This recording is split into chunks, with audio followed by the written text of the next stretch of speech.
You all set?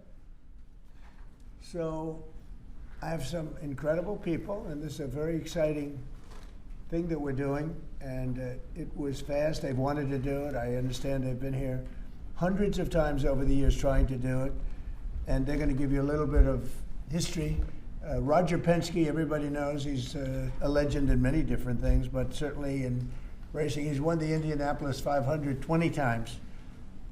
On the 18th time, I said, he's been a friend of mine for a long time, but on the 18th time I said, I think I'm going to give him the Presidential Medal of Freedom because, you know, how do you do that? Japan, Germany, Roger, right? Everybody, they want to win the Indy 500. Right.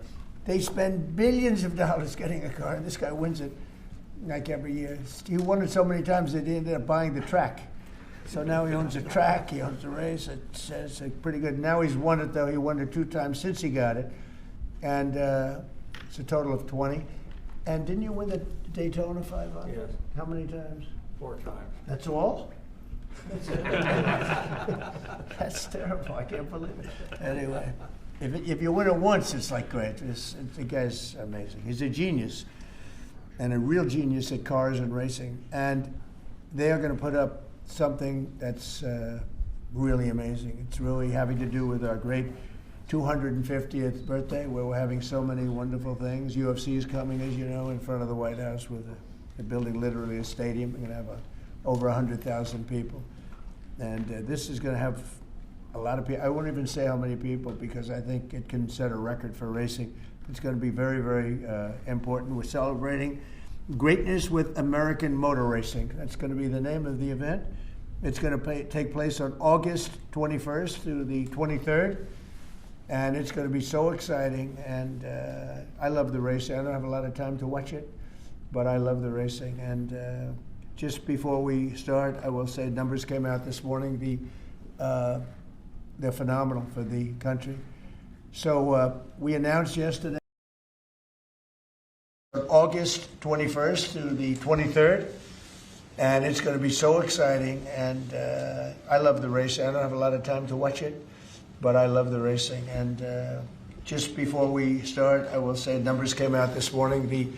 They're phenomenal for the country.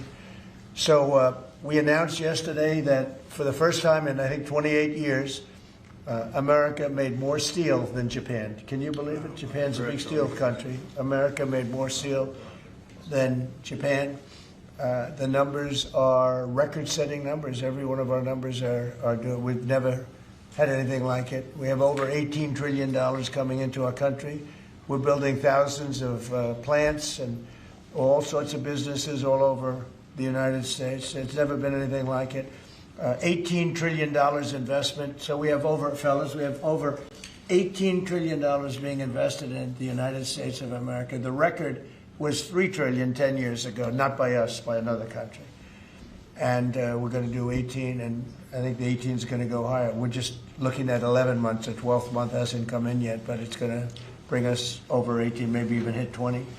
So you have 18 to $20 trillion coming in, and we've never had anything like it. We have a record we just set, as you know.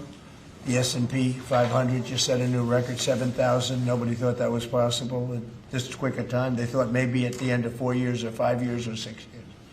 But we did it in the first year. And we had 48 stock market highs, Roger. So Roger's a big beneficiary because he has a lot of stock. But anybody that has stock, including people with 401ks. So the economy has never been like this. It was just announced that crime is at an all-time low. Best numbers on crime in the recorded history of our country, and the lowest numbers of murders in the history of our country that we have. Recorded history goes back 125 years. That's not bad. And a lot of that is because of the fact that we have a closed border. We've taken out thousands and thousands of criminals and murderers and drug dealers and everything else. And we've either brought them back to their country, or in some cases we have to put them in our jails because we don't want to have them come back. And so we don't want to just bring them back to their country and then they maybe come back. Despite our border, they're pretty sneaky, pretty smart.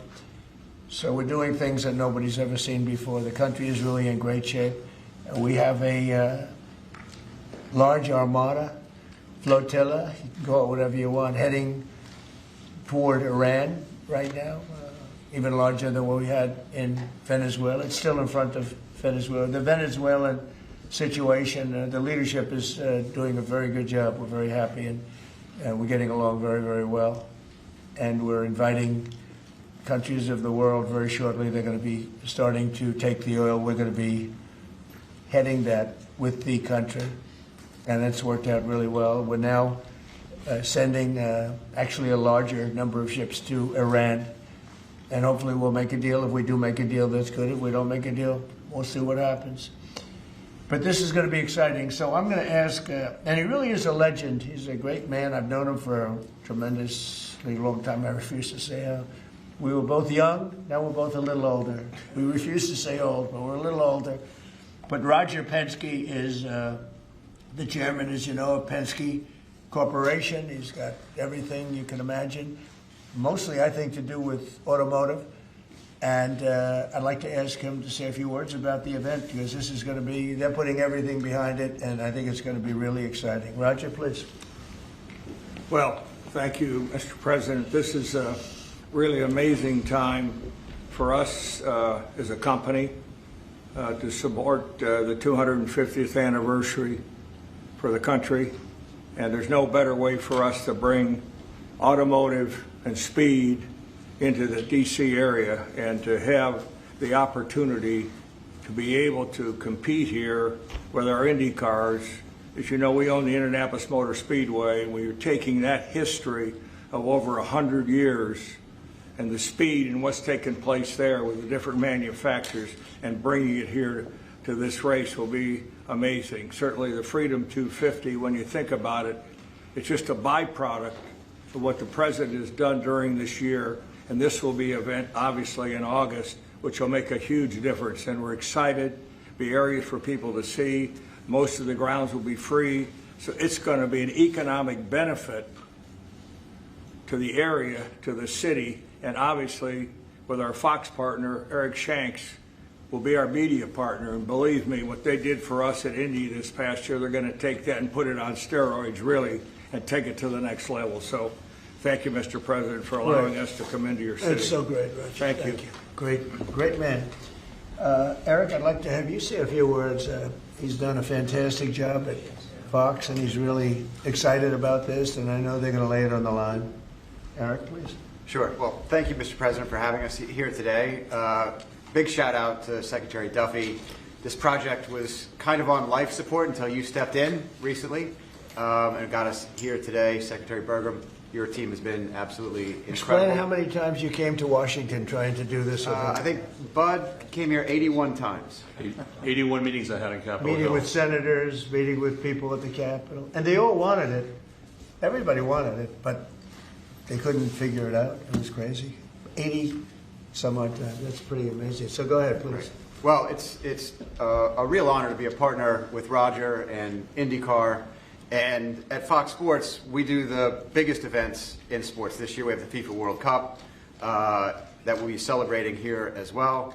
And then dovetailing right after that, to be able to celebrate America's birthday on Fox is an absolutely incredible honor. And everyone at Fox Sports can't wait to see exactly how this is going to unfold and bring it to life. So, Mr. President, thank you again for signing this today.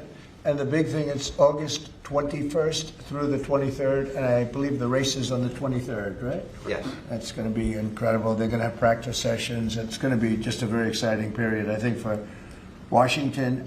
If I could, I'd like to ask Sean Duffy, the Secretary of Transportation, who's terrific and doing a great job. Much more important than Sean is we have Rachel Campos Duffy here, and she's one of the greatest people I know and one of the greatest people on television. So most of you know her, but I don't think we'll have her speak about the race because she knows less about it than anybody up here.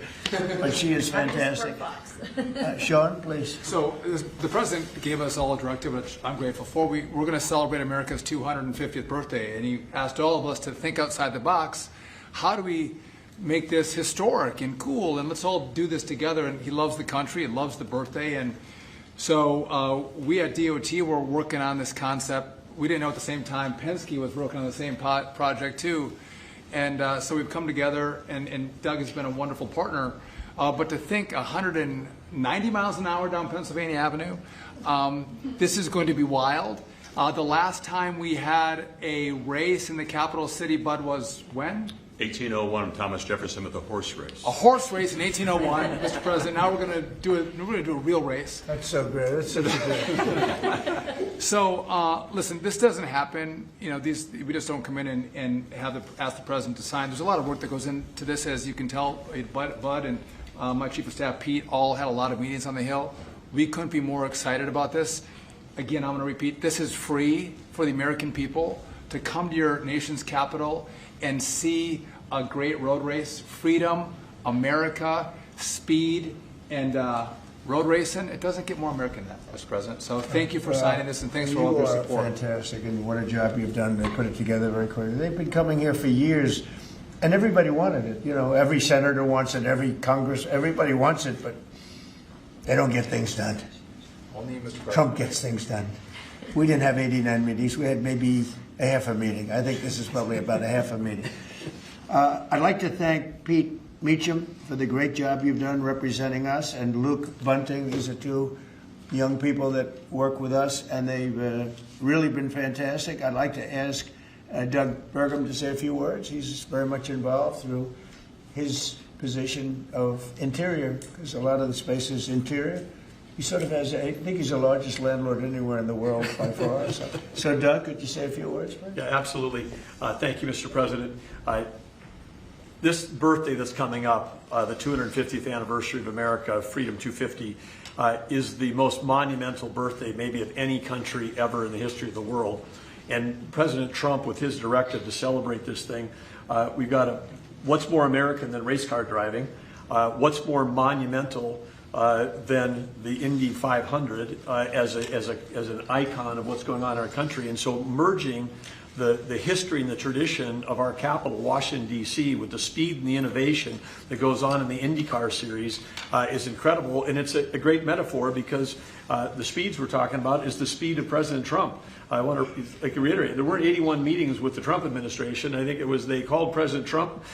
He got Sean and I going, and that was like from Saturday till now, we have a race. 1 week. 1 week we have a race, as opposed to like 4 months of talking. So I think there's also a metaphor here about President Trump, who's an incredible sportsman. He's an athlete himself, but he loves sports. And so whether it's soccer, UFC, the football draft, NFL football draft coming, IndyCar, and all the teams that he hosts here. I mean, to any American who loves sports, you ought to love this president, because he's bringing professional sports to our capital. And again, August 21st to 23rd, you talk about the economic impact. By the time all these reporters get done telling the story, there's not going to be a hotel room available in this city on that weekend, because everybody's going to want to be here. Right. People that maybe have wanted to see an IndyCar race their whole life are now going to have an opportunity to come to their capital, celebrate 250, and see an IndyCar race for free. And they're going to be able to see it on the National Mall. And wherever you put down your lawn chair and watch this race for free, you're going to be staring at the Washington Monument, the Lincoln Memorial, the Jefferson Memorial.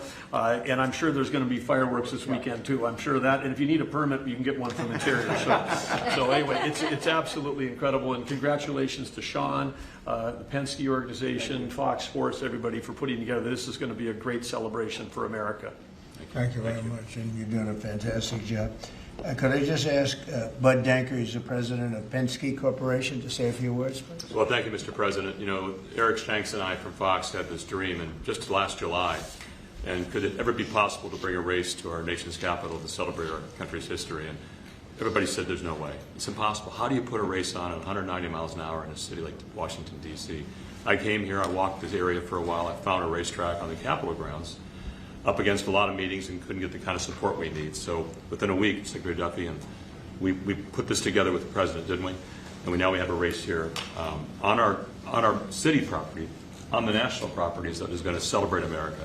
The word free shouldn't be overridden, because we are going to have a free event here. People come out and celebrate our country's history.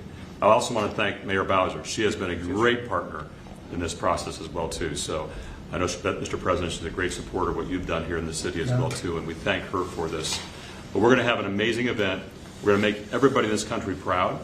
We want everybody to come out for free and enjoy this and celebrate our country the way it should be here in the nation's capital. Thank you, Mr. President. And I said, pick the best site.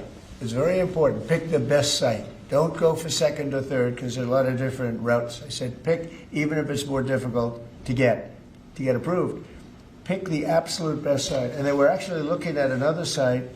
And when I said that, they said, well, the best site is this site, the site we're doing. I said, let's take a look at it. And we think it's the best site too. It's actually better than the original site they were looking at. But if we're going to do it, we want to do it right. So this is going to be something in terms of the road width, the crowds, and everything else that we can all.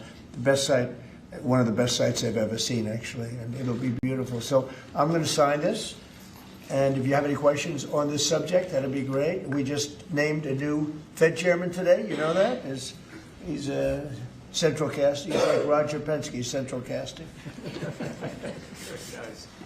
You know him, Roger? Very good guy.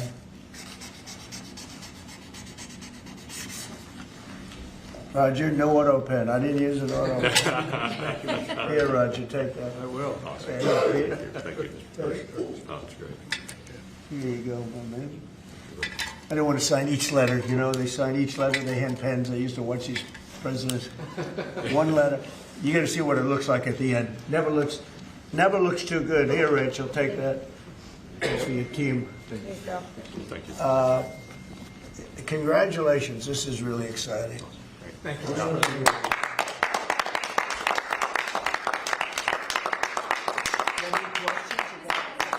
Fed chair nominee, since you just brought it up, did Yes. Kevin Warsh commit to you that he will push to cut interest rates if he is confirmed? No, but we talk about it, and I've been following him, and I don't want to ask him that question. I think it's inappropriate, probably. It probably would be allowed, but I want to keep it nice and pure. But he certainly wants to cut rates. I've been watching him for a long time. Mr. Senator President, Thomas did you have any concerns about his hawkish history of pushing for rate hikes? He's going to want to do the same thing. I think that, yeah, I've had times when I think you've had to really have rate hikes too. But he's very smart, very good, strong, young, pretty young, and I think he's going to do a good. I mean, he was the Central Casting guy that people wanted. Kevin was great. I tell you what, I met numerous people. Every one of them were fantastic, really fantastic. I wanted to keep Kevin here, and I thought that I called Kevin 1, Kevin 2. And we have, I said, it's going to be a Kevin, but you know, Kevin really has been fantastic at the White House. You all know him. You know him very well. And so we have Kevin W. Are you concerned, Mr. President, about the confirmation hearings? We've heard No. Senator Tillis. No. You think Well, with the DOJ investigation that's going on? This is in the whole country. I would say that this was the, you know, perfect candidate. This was not a surprise or anything. This was the man that's most qualified. Top student, best schools, everything was like perfect. Youngest person ever to serve on the Fed. Got the whole package. Looks don't mean anything, but he's got the look, right? Roger, looks don't mean anything, but if they have the look, it's okay. But he's got the whole package, and I think he's going to do a great job, and he loves the country. Mr. President, why don't you Yeah, wait. Will you speak to Please, in the back, yes. Are you giving Iran any kind of deadline to make a deal before potentially taking Only military they action? know for sure. Have you communicated that to them Yeah, directly? I have. Mr. President, do you have a timeline for when you're going to pull back potentially the federal presence there? No, we'll see how it all works out. You know, they have to float someplace. They might as well float near Iran. But it's a rough situation going on. So I stopped 837 people, as you know, last week from being hung. They were going to hang 830. It was all set. And I mean, I'm looking at the people behind me. They're saying, "What kind of racing's a lot nicer than that?" They were going to hang 837 people, and I told them, if you do it, you're going to pay a price like nobody's ever paid before. They pulled back. I appreciated that. But a lot of people are being killed, so we'll see what happens. I can say this, they do want to make a deal. Mr. President, about Virginia, actually. Virginia flipped the governors here, and now they're looking at 50 proposals to increase taxes. What do you think about that? Well, I think it's terrible. I think a lot of people will leave Virginia. I saw that. Look, Glenn was a friend of mine, Glenn Youngkin, and worked so hard on cutting taxes. This woman came in, and in one swoop, she raised everything up higher than it ever was. I don't understand it. I mean, people voted for Democrat. But she came in and she raised, and I'll work with her like I work with everyone else, but she came into Virginia, raised everything to a point like taxes that nobody ever even heard of before. And I don't understand. How do people get elected with this kind of philosophy? This is only in the very modern age. You know, I grew up and I've always heard politicians will cut taxes, will cut. Everybody screaming, we're going to cut taxes. I cut taxes. I gave you the biggest tax cut in the history of our country in the great big beautiful bill. No tax on tips, no tax on Social Security, no tax on overtime. Interest deductions, Roger, when somebody buys a car, they can deduct the interest if they borrow money. That's the biggest thing in terms of the car business, right? American-made ones. Correct. So we have, you know, I give tax cuts and they give tax increases. I don't know how they get elected.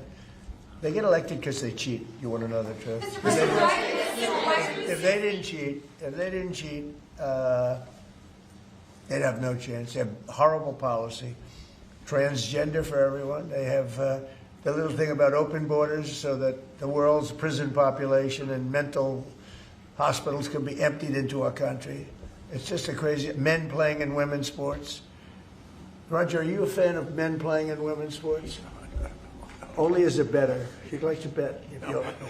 You're not a big fan. I don't think so. I don't want to get him in trouble, but I think he joins in 99% of. They say it's an 80-20 issue. I think it's maybe 99. It's 99-1. Mr. President, why are you suing this administration and the IRS? Why are you suing? Who are you with? I'm with ABC News. You're a loud person. Very loud. Let somebody else have a chance. Can you answer the Wait a question? minute. Why are you suing ABC fake, IRS? ABC fake news. You're suing. Go ahead. I Can didn't you call answer? on you. Go ahead, please. Go ahead. Go ahead. Yeah. Do you think the upcoming ABC, talks, by the way, is truly one of the worst. Go do you ahead. think the upcoming talks between Russia and Ukraine stand a chance without Yeah. U.S. envoy Witkoff and Jared Kushner there? I think they stand a chance. We've been trying. I've ended 8 wars. All of them I thought were going to be maybe tougher than this one. But Zelensky and Putin hate each other, and it makes it very difficult. But I think we're getting very close to getting a settlement. Hundreds of thousands of people, mostly soldiers, have been killed. Last week they lost 29,000 people. Last month they lost 29,000 soldiers. Can you believe that, fellas? 29,000. You lose one race driver, and it's a big deal. 29,000 soldiers in 1 month. 27,000 the month before. I think that we have a good chance of getting it settled. Yeah, ma'am. Please. Mr. President, on the Warsh nomination, what is your strategy for getting past the hold that Senator Tillis has on this process? He said he won't allow. Well, that's that kind of thinking is why he's no longer a senator. He's going to be out of office. It's too bad. I always liked Senator Tillis actually, but he did some things that were not smart. And whatever. I mean, if he doesn't approve, we'll just have to wait till somebody comes in that will approve it, right? So that's it. But I saw that. He wants to be an obstructionist, but we have a lot of obstructionists. I've had a lot, and we've created the best presidency maybe ever. Yeah. Follow-up. If Iran doesn't make a deal, is your plan to replicate there what you just did in Venezuela? I don't want to say that. I don't want to talk about anything having to do with what I'm doing militarily, but we have a tremendously powerful fleet there. We have the most powerful ships in the world. We have the most powerful military by far in the world. We showed that on numerous occasions. I mean, I rebuilt the military in my term. If I didn't I wouldn't, I think, be able to say that. But I rebuilt the military, the entire United States military in my first term. And now we're building it bigger, better, stronger than ever before. I'm adding to it. We're adding something called a battleship. You would find this interesting. You know the old-fashioned, beautiful battleships? And we're adding up to 25 of them. Each battleship is 100 times more powerful than the battleships of the 1940s, those big, powerful ones with the guns, because of what the ships carry. But we're going to build 10. And then we'll see how we like them, and we're going to go and do another 15 after that. It could be up to 25 battleships, 100 times more powerful. Can you imagine that? And it's peace through strength. We don't want to use them, but if we have to use them, we will. Mr. President, on the Fed, should the DOJ continue with its investigation into Jay Powell? That seems to be a sticking point for Senator Tillis. Well, he's got a building that, I build buildings and I build them under budget, ahead of schedule. I build them, but they're within reason always. And this is a small little complex that's costing billions of dollars, most expensive job per square foot ever built. And it's a little complex. It's a little Fed complex. I built the hotel on Pennsylvania Avenue, and I built it for around $200 million, and it's bigger than that. They're spending many times that amount to do a renovation of a building. I've heard numbers as high as $4 billion. $4 billion to build a building. I could have renovated that building and fixed it up, made it beautiful for $25 million. They're going to spend close to $4 billion on it. So it's either gross incompetence or it's theft. Somebody's making money because you can't spend. It's more per square, and you have half a building there. You know, you have the structure, you have the exterior skin that they're not changing much. They're building a building and they're spending almost, I'm hearing numbers of between $3 and $4 billion. It's the most expensive structure ever built per square foot. So he's either incompetent or he or somebody is a crook. And we'll find out. Mr. President, Do you think President, Casino on should step down? Minneapolis, on Minneapolis, Governor Tim Walz recently likened the conflict on the ground to Fort Sumter, sort of implying that this is the beginning of a civil war. Do you agree with that characterization? Do you feel like there's a civil war brewing in Minneapolis? Governor did. Well, does he know what Fort Sumter was, or do you think somebody wrote it out for him? No, this is, I was elected on law and order. I was elected on a strong border. We had a border that allowed 25 million people to come in. Many were murderers. They murdered people. We had 11,888 murderers. We had prisons, including Venezuela, but Venezuela opened its prisons. So did the Congo. The Congo in Africa opened its prisons and dumped people into our country. Many countries did that. I would have done that if I were leading a country. I would have dumped the prisoners into our country. We had open borders. We had all these things. I was elected on law and order. I was elected on the economy. I was elected on a lot of reasons. Because when I took over, we inherited a mess. Prices were too high. Inflation was the highest it was in 48 years. I say ever, but the media always corrects me by saying it's only 48 years. I think 48 years almost sounds worse. But when I was elected to do a job. And one of the big things I was elected to do is law and order. We now have the lowest crime rate in the history of our country. We have the lowest murder rate in the history of our country. We have Washington, D.C., which was a dangerous place to walk, is now a totally safe city. You can walk with your husband or your wife. You can walk with your children right down the middle of the city. Nothing's going to happen.